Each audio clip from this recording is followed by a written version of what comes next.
The midday sun streamed through the grand bay windows of the Whitmore estate, glinting off every cut crystal and gold-edged china plate like it was trying too hard to be impressed.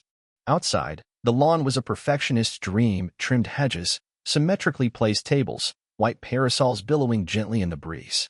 It was the day of the annual Hearts and Horizons charity brunch, and for the wealthy elite of Kingston Hills, it was less about the cause and more about being seen supporting it. Soft chamber music from a hired quartet filled the air, a lullaby for silk-draped egos and champagne toasts. Waitstaff glided between tables, some with stiff backs, others with eyes lowered, trained not to linger in the field of importance. Among them was a woman in a crisp black skirt, spotless white gloves, and the kind of poise that seemed too deliberate for her station. Her name tag read Naomi, but her real name, one she hadn't spoken aloud in weeks, was Dr. Naomi Ellison. She moved with the practiced elegance of someone used to navigating rooms where she wasn't expected to speak, only serve. Her blouse was ironed, not a crease in sight, and her shoes, while plain, held a shine that didn't quite match the rest of her uniform. Most didn't notice her. When they did, it was only to point out a water stain on a knife or to bark a correction about pulpless orange juice. "Miss," a woman in a wide-brimmed hat snapped, her voice sharp with generational entitlement. "I asked for no pulp. This is pulpy." Naomi took the glass, nodded, and walked away without a word. She heard the comment before she turned. "They don't even listen. It's like talking to the wallpaper." Laughter followed. She didn't flinch. To them, she was just another maid, invisible until needed. But Naomi had learned that invisibility was a form of power. The unseen saw everything. Across the patio, seated like royalty at the head of the table, was Margaret Whitmore, the host, the matriarch, the self-proclaimed guardian of grace. She raised her hand, her diamonds catching the light, and gestured toward an ice bucket. Naomi didn't hesitate. She moved to refill the champagne, slipping seamlessly among the shadows of linen-covered privilege. But Naomi wasn't like the others. Her movements weren't robotic. Her eyes weren't downcast out of shame. They were calculating. She wasn't just observing. She was auditing. From beneath the edge of her apron, a sleek watch peeked out. Platinum band, sapphire detail. Not the kind of accessory that belonged to someone paid hourly. One of the younger servers noticed. He frowned, just briefly, but said nothing. Naomi's phone vibrated silently. She reached into her pocket and read the message: "Boardroom ready. Awaiting your nod." Her lips twitched. Not a smile, something subtler. She slipped the phone back and moved toward the champagne table, just as Margaret clanged a spoon against her glass. "Speech time in 15, she sang. The guests clapped, all synchronized applause and self-importance. Naomi continued her route, collecting half-finished flutes, smoothing tablecloths, and nodding at people who wouldn't remember her face 10 seconds later. But the storm inside her was building. In the shadow of a flower-laced trellis, she took a quick call, stepping just out of view behind a hedge wall. "Dr. Ellison?" came the voice. "Confirmation secured. You're up next week in Tokyo, and the acquisition is finalized. The press release is scheduled."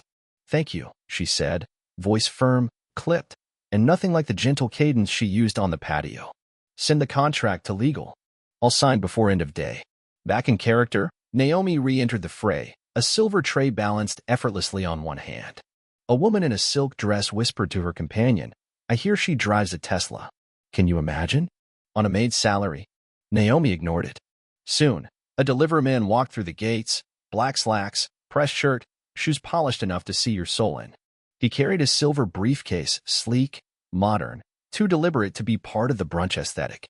He walked past every guest and stopped in front of Naomi. "They're ready, ma'am," he said quietly. The words were precise. No confusion. Naomi nodded and took the briefcase. No one noticed, except for a reporter at table 6. She furrowed her brow, as if trying to remember something. But the moment passed. Inside the estate, Naomi walked briskly through the halls. Past rooms filled with antique china no one used. Past portraits of long-dead colonials, glaring down from heavy frames. She stepped into the study and locked the door behind her. The briefcase clicked open. Laptop. Secure login. The homepage was a dashboard of global analytics, equity portfolios, encrypted communications. She tapped through project updates, one for a medical AI startup in Ghana, another for a learning platform for low-income schools in Baltimore. Then came the emails. One caught her eye. Forbes Women in Tech, cover confirmed. Interview scheduled. She allowed herself a smile. Barely there. A chart blinked on her screen, funding for the very charity event she was working today. She was the primary donor. Not Margaret. Not any of the champagne-sipping benefactors outside. Naomi had funded this event through one of her foundations. She had built the system they were now bragging about supporting. She closed the laptop, locked the briefcase, adjusted her apron, and returned to the patio. Margaret was now standing beneath the floral archway, soaking in the attention. "Ladies and gentlemen," she began, "we are gathered today not just to dine, but to make a difference. To support education for children who, unlike us, were not born into advantage." The irony did not escape Naomi. And then came the interruption. "Wait." The journalist at table 6 stood abruptly, her eyes locked on Naomi. "Aren't you Dr. Naomi Ellison, the tech entrepreneur? You were on the Wired 100 list last year." The air thickened. Tongue cracked. Heads turned. Forks paused mid-air. Margaret froze. Naomi stepped forward. "Yes," she said evenly, her voice resonant now. "I'm Dr. Naomi Ellison." Gasps spread like wildfire. Some choked on sips of mimosa. Others looked around in disbelief. "I hold a PhD in computational design. I've spent the last 12 years building ethical AI systems for education and healthcare. The programs some of you praised today? I created them. I funded them. This very event? My foundation covered it. The check came from me." She held up a document, 7 figures printed across the top. Her name signed at the bottom in bold, black ink.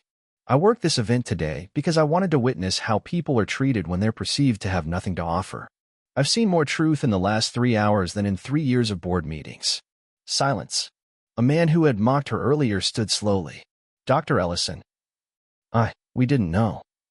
"No," she said, turning to him. "You didn't ask." Margaret's painted smile had melted. She looked hollow now, like someone who had walked into the wrong room of their own house. "I didn't," she whispered.